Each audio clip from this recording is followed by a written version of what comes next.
Acara ini dipersembahkan oleh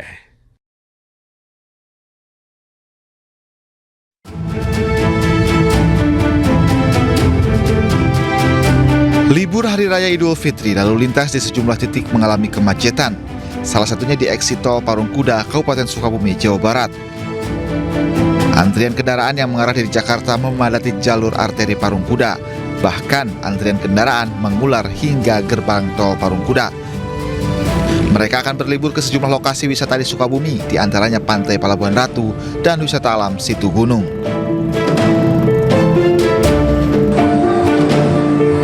Sementara itu, warga dari sejumlah daerah memadati wisata Pantai Pangandaran, Jawa Barat. Ribuan wisatawan terpusat di Pantai Barat Pangandaran. Mereka menikmati libur dengan berbagai aktivitas, mulai dari bermain pasir, berenang, hingga menyewa perahu.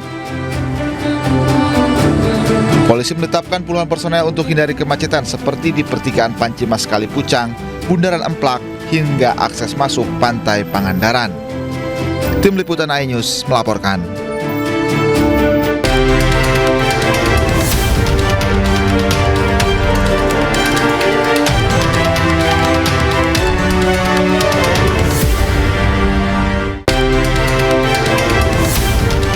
Iran ancam tutup Selat Hormuz setelah mendapat ancaman infrastruktur energi Iran akan dihancurkan.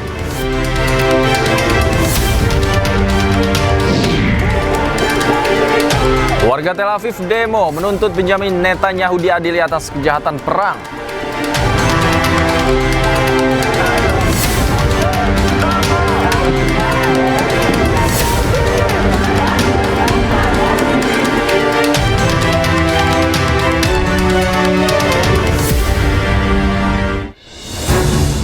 Selamat malam pemirsa, selamat datang di iNewsroom bersama saya Davi Pratama. Pemirsa, kami akan membahas berita utama secara mendalam, komprehensif dan tentunya eksklusif. Sebagai pembuka Newsroom kali ini, kami memiliki informasi Iran meluncurkan serangan drone ke lokasi kedirgantaraan Israel. Serangan itu adalah balasan setelah kilang minyak Iran dihantam rudal Israel.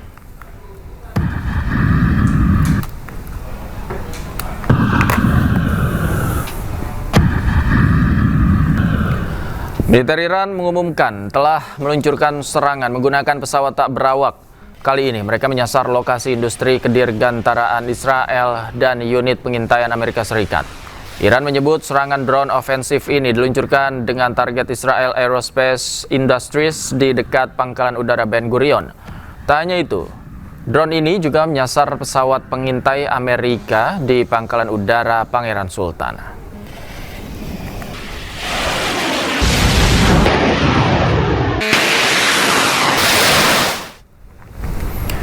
Iran menggempur kota Dimona yang menjadi lokasi fasilitas nuklir Israel. 75 orang terluka dalam serangan tersebut.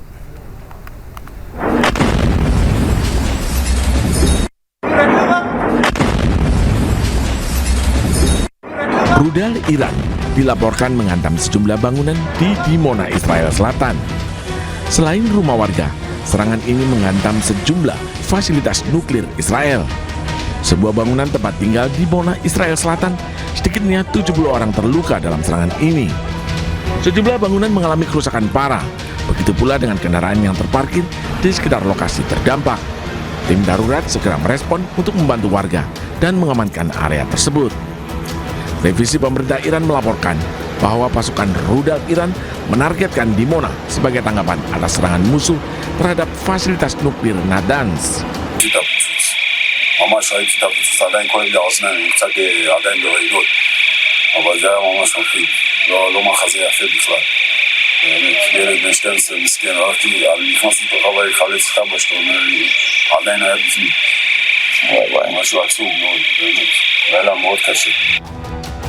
Ketegangan di Timur Tengah meningkat sejak operasi gabungan Amerika Serikat Israel terhadap target Iran pada 28 Februari yang dilakukan di tengah perundingan diplomatik yang sedang berlangsung untuk membatasi program nuklir dan rudal Iran. Teheran menanggapi dengan serangan terhadap posisi militer Israel dan Amerika Serikat dengan ledakan dilaporkan terjadi di berbagai negara Teluk. Setelah sempat diisukan telah meninggal dunia, Perdana Menteri Israel Benjamin Netanyahu kembali muncul di publik. Kali ini Netanyahu mengecek lokasi terdampak serangan Iran di Dimona, Israel Selatan.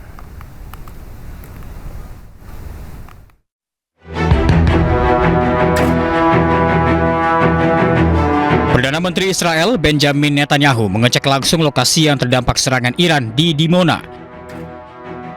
Netanyahu melihat kerusakan dan mengecek kondisi warga di sana. Netanyahu mengingatkan warganya untuk masuk ke dalam bunker bila peringatan serangan terjadi. אני פה בדימונה עם ראש העיר בני ביטון, אבל אני רואה פה בדיוק מה שראיתי בערד ומה שאני רואה מתחילת המלחמה. מי ששומע התראה ושומע אזעקה ונכנס למרחב מוגן, או לממ"ד או למקלט, לא קורה לו שום דבר. היה מקרה אחד חריג, אחד, שטיל חדר בדיוק על המקלט, מקלט ישן, שני אנשים נהרגו, כל השאר ניצלו. מאז כל מי שנמצא בממ"ד, כל מי שנמצא במרחב מוגן, לא קורה לו כלום. Kemunculannya kali ini sekaligus menjawab isu bahwa dirinya tewas akibat serangan Iran. Netanyahu juga tegaskan bunker-bunker di penjuru Israel siap melindungi warganya dari serangan Iran.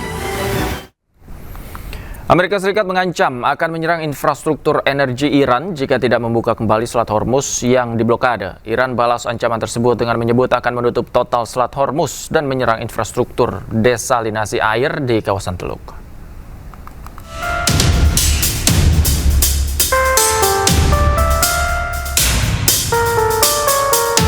Eskalasi perang di Timur Tengah memasuki babak baru yang berbahaya. Amerika Serikat dan Iran kini saling melempar ancaman untuk menyerang infrastruktur sipil vital. Ketegangan ini memicu kekhawatiran global akan terjadinya kejahatan perang besar-besaran. Presiden Amerika Serikat Donald Trump menetapkan batas waktu 48 jam bagi Iran untuk membuka kembali Selat Hormuz, jalur logistik yang memasok 1/5 kebutuhan minyak dunia, atau Iran akan menghadapi kehancuran total pada infrastruktur energinya. Iran tidak tinggal diam. Ebrahim Zolfagari, juru bicara Markas Pusat Militer Iran, mengatakan jika pembangkit listrik mereka diserang, infrastruktur vital di seluruh kawasan Teluk termasuk fasilitas energi dan desalinasi air minum yang krusial bagi negara-negara Teluk akan menjadi target yang sah dan akan dihancurkan secara permanen. لیکن در صورت عملی شدن تهدیدات آمریکا در خصوص نیروگاه‌های ایران بلافاصله اقدامات تنبیهی انجام خواهد شد. 1. تنگه هرمز به طور کامل بسته می شود و تا نیروگاه‌های تخریب شده ما بازسازی نشوند این تنگه باز نخواهد شد. 2. همه نیروگاه‌های برق، زیرساخت‌های انرژی و فناوری اطلاعات رژیم صهیونیستی به طور گسترده هدف قرار خواهند گرفت. 3. همه شرکت‌های مشابه در منطقه که سهامدار آمریکایی دارند به طور کامل تخریب خواهند شد. 4. نیروگاه‌های برق کشورهای منطقه که میزبان پایگاه آمریکا هستند هدف مشروع خواهند بود.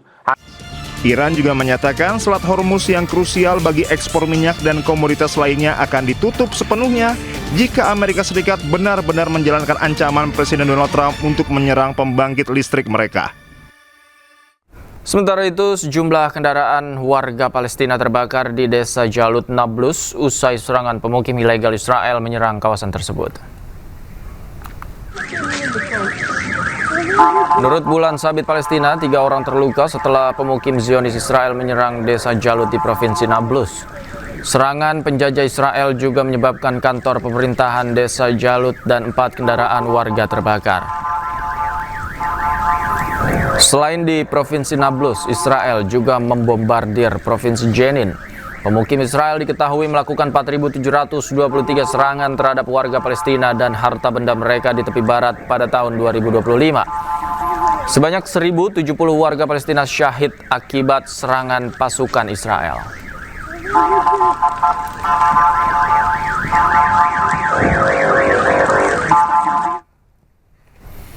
Sementara itu, selain menyerang Iran, Israel juga menghancurkan jembatan Sungai Litani dan meratakan desa di Lebanon.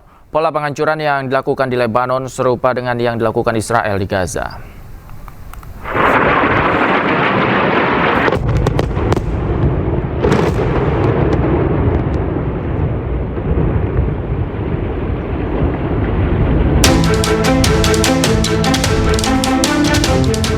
Militer Israel secara signifikan meningkatkan intensitas serangannya di Lebanon dengan menargetkan infrastruktur sipil vital. Serangan udara menghancurkan jembatan utama di atas Sungai Litani yang menghubungkan Lebanon Selatan dengan wilayah tengah, bersama dengan perintah untuk mempercepat penghancuran rumah-rumah di sepanjang desa perbatasan. Militer Israel telah diinstruksikan menghancurkan seluruh penyeberangan di Sungai Litani. Langkah ini diklaim bertujuan memutus jalur logistik dan pergerakan senjata kelompok Hizbullah ke arah selatan. Serangan tersebut menghantam jalur tol pesisir yang melintasi lahan pertanian, rute utama bagi warga sipil dan bantuan kemanusiaan. Presiden Lebanon Joseph Aoun mengecam keras tindakan ini.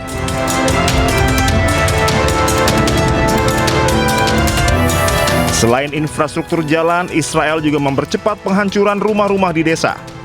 Pendekatan ini serupa dengan model yang diterapkan di Beit Hanun dan Rafah jalur Gaza, di mana bangunan diratakan untuk menciptakan zona penyangga.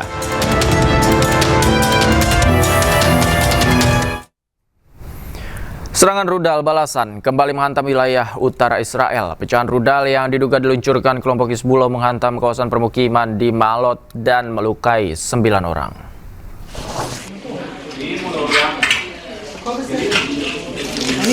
Ledakan dahsyat dilaporkan terjadi di permukiman Maalot, Israel Utara usai pecahan rudal yang diluncurkan oleh kelompok Hizbullah Lebanon menghantam sejumlah titik.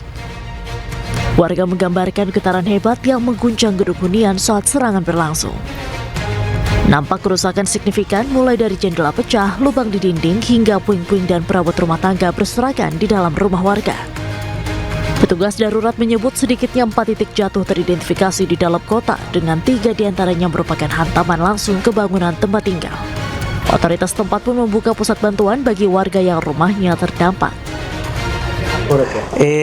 שמענו אזעקה, נכנסנו לממ"ד.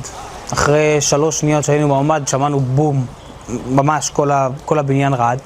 ישר יצאתי לבחוץ לסרוק, הסתכלתי פה מסביב, השכנים נתקעו בדלת, ישר פרצתי להם את הדלת.